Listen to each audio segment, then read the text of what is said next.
네, 비트코인의 흐름을 과연 어떻게 표현을 해야 할까? 저도 생각을 많이 하는데 참 재밌게 느껴집니다. 흥미로운 지점들이에요. 막 단기적으로는 오르락 내리락 지금 정신없는 것 같이 느껴지기도 하는데 사실 비트코인이 지금 7만 달러 위에 자리를 하고 있습니다. 여전히 7만 달러 위에 있다라는 거.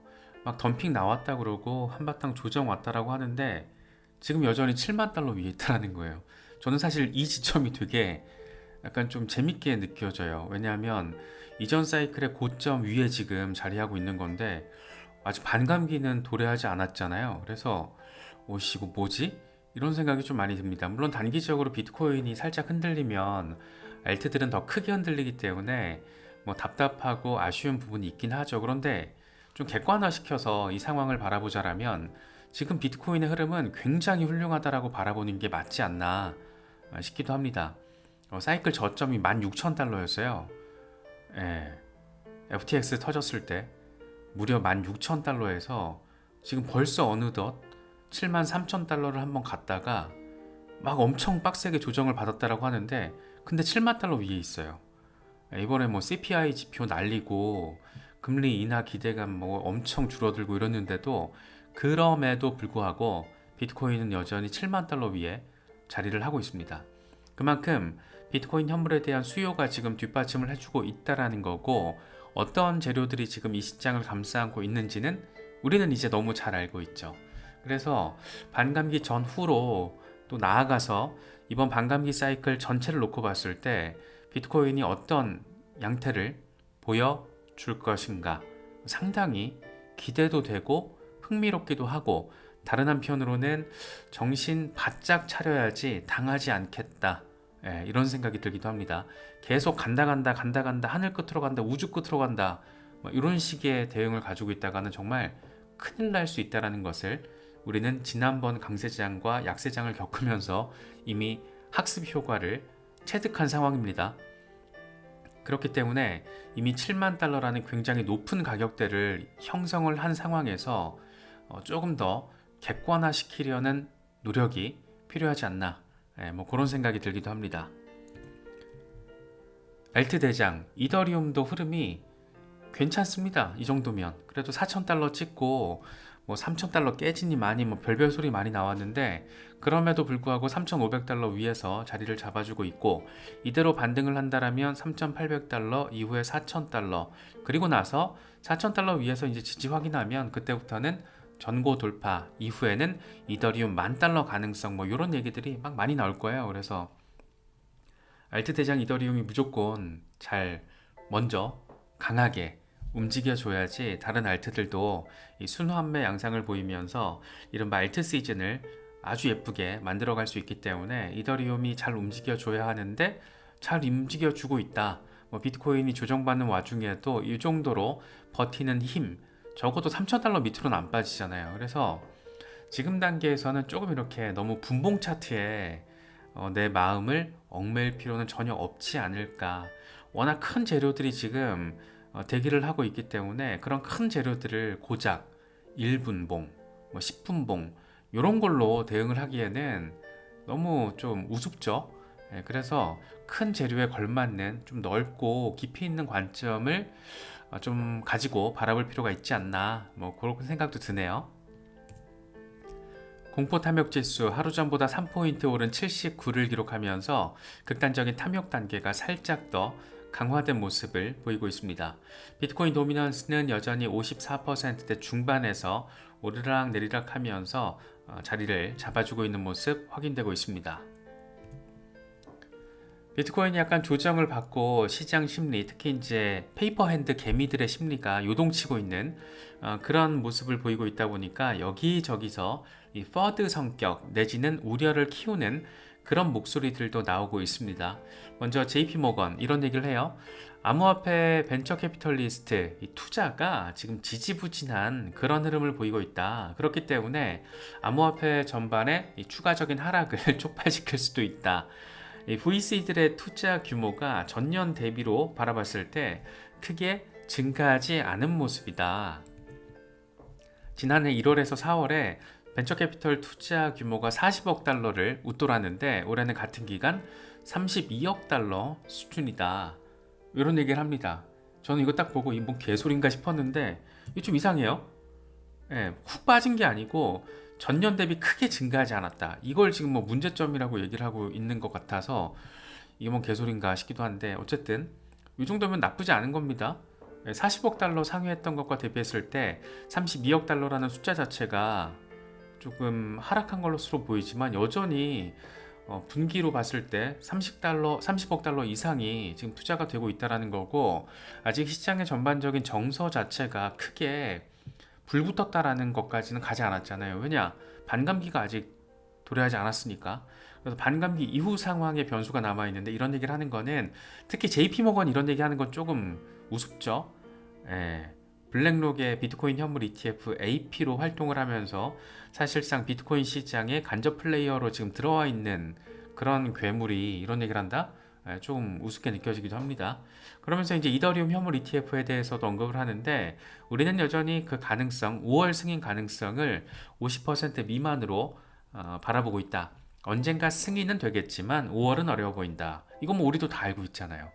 다 알고 있는 내용을 이렇게 JP모건이 다소 조금 이상한 주제를 잡아서 이야기를 하는 것은 얘네 또 뭐 있구만 이런 생각을 갖게 만드는 것 같아요. 그래서 참 이 기성 대기업들, 대규모 레거시 기관들이 이야기하는 게 별로 이제 약발을 받지 않고 있다라는 거죠. 그건 뭐 전 세계 글로벌 스탠다드입니다.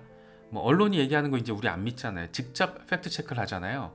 시대가 많이 바뀌어서 정보를 습득하고 소화하고 소비하는 그런 능력 자체가 개별 소비 주체들의 어떤 역량이 너무 커졌어요. 뭐 유튜브 같은 이런 채널들이 큰 유튜브 플랫폼 자체가 큰 역할을 했죠. 과거에는 언론이 선별한 전문가들이 그 언론 매체를 통해서 자신의 이야기를 할 수 있었는데 지금은 그런 전문가들이 직접 자신의 이야기를 하잖아요. 유튜브를 통해서, 블로그를 통해서. 그렇다 보니까 진짜 이야기들이 진짜 이 필터링 되지 않은 이야기들, 그런 이야기들을 소비자들이 날 것으로 소비를 할 수 있다 보니까 이제 JP모건 이렇게 떠들면 사람들 다 의심하잖아요. 이 새끼들도 뭘까? 왜 지금 이런 얘기를 할까? 이런 약간 퍼드 성격의 어떤 정보로 오해받을 수 있는 그런 얘기들을 지금 왜 하는 것일까? 상당히 흥미로운 지점입니다.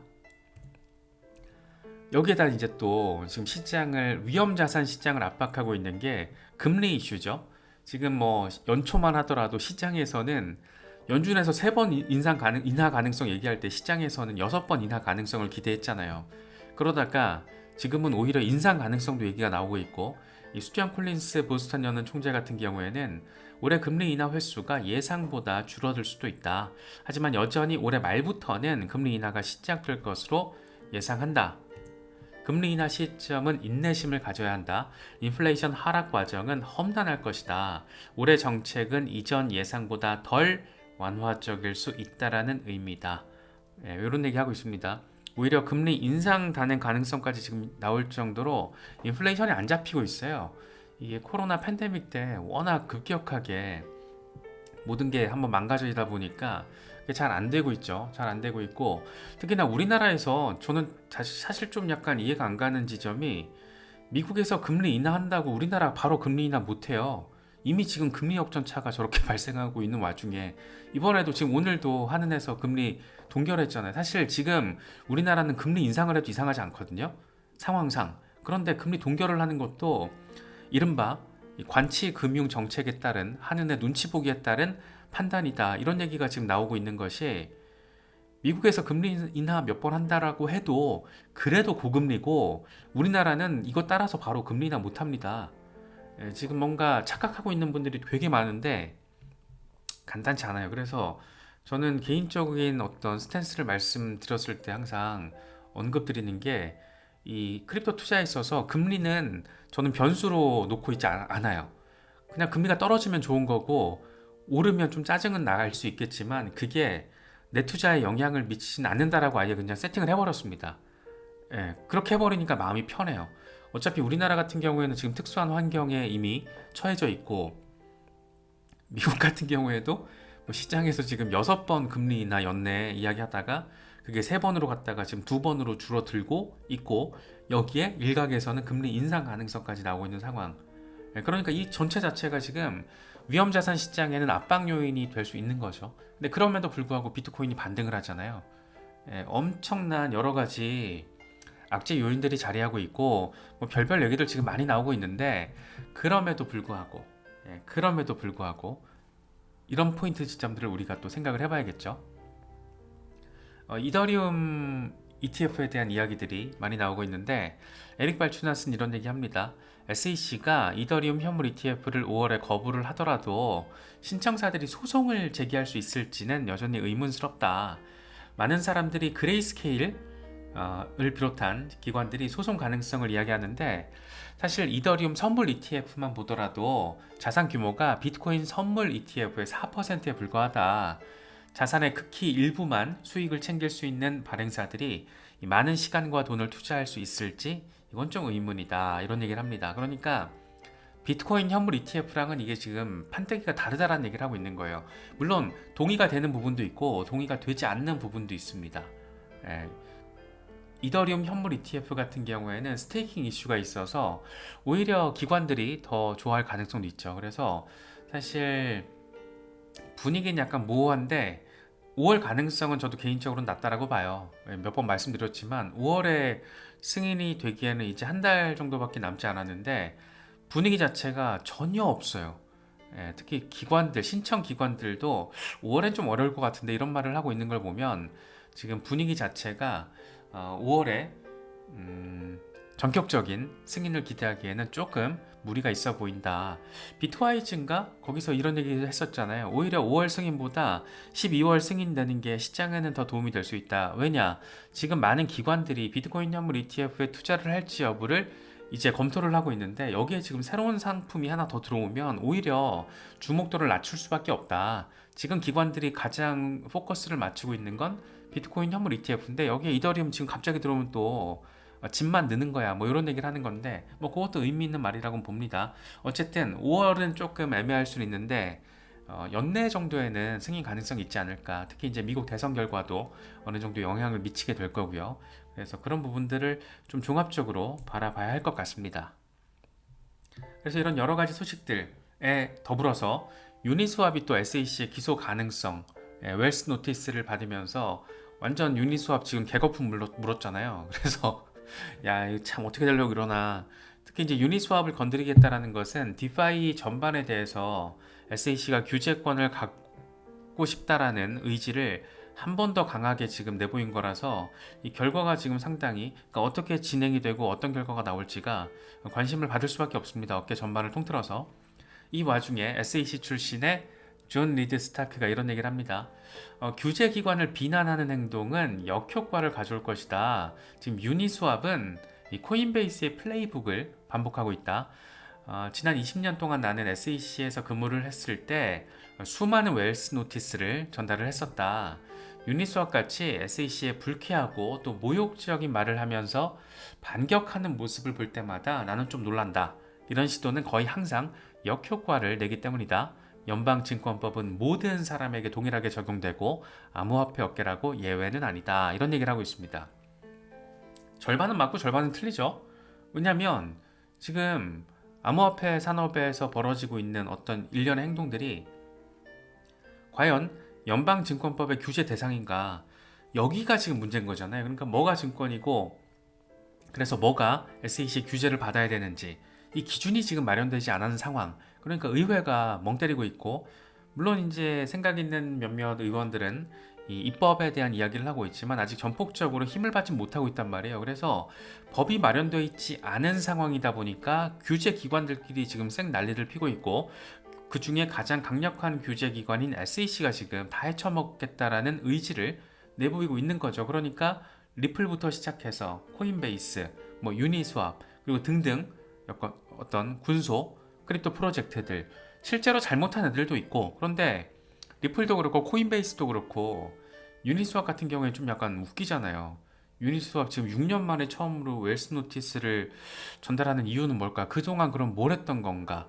코인베이스가 지금 문제가 있다라는데 미등록 증권을 상장해서 지금 판매를 하는 게 증권법 위반이라는 건데, 아니 이걸 코인베이스가 IPO 할 때 SEC가 알고 있었는데 왜 지금 와서 저 지랄일까? 뭐 이런 부분들 이상한 거죠. 그래서 그런 관점들이 있기 때문에, 그리고 어느 정도 설득력이 있기 때문에 존 리드 스타크가 얘기하는 이런 부분들은 철저하게 친정 입장에서 이야기를 하는 거라고 바라볼 수가 있고, 물론 반은 맞아요. 보통 이제 정부 중앙 정부를 상대로 이렇게 프로젝트 하나가, 산업 영역의 프로젝트 하나가 상대를 한다는 것은 다윗과 골리앗의 다윗과 골리앗의 싸움이 될 가능성이 매우 높고, 불쾌하고 모욕적인 말을 했을 때 훨씬 더 큰 규제 권한을 가진 SEC가 조금 더 적극적으로 안 좋은 공격적인 시도를 할 가능성도 높고, 그래서 결국에는 이제 법원으로 가게 되는 건데, 이건 수많은 시간과 비용을 야기시키고 어려워요. 지금 어려운 상황인데, 그래도 다행인 것은 SEC 행태에 대해서 법원이 비중으로 따지면 한 7대 3 정도로 SEC가 병신 취급을 받고 있다라는 거, 이런 것들은 조금 다행스러운 부분이죠. 그래서 이제 유니스왑 같은 이런 프로젝트에서 적극적으로 SEC를 지금 바보 취급을 하고 있는 건데, 어떻게 진행될지 좀 봐야겠지만, 그렇게 분위기 자체가 암호화폐 시장이 긍정적인 부분은 아니고, 이 디파이의 영역 전체에 봤을 때, 특히 이제 블록체인 혁신의 가장 상징적인 이슈가 디파이 혁신이잖아요. 그래서 지금 뭐 JP 모건이나 어떤 시티뱅크나 이런 거대 기관들이 적극적으로 활용을 하고 있는 건데, 뭐 좀 봐야겠죠.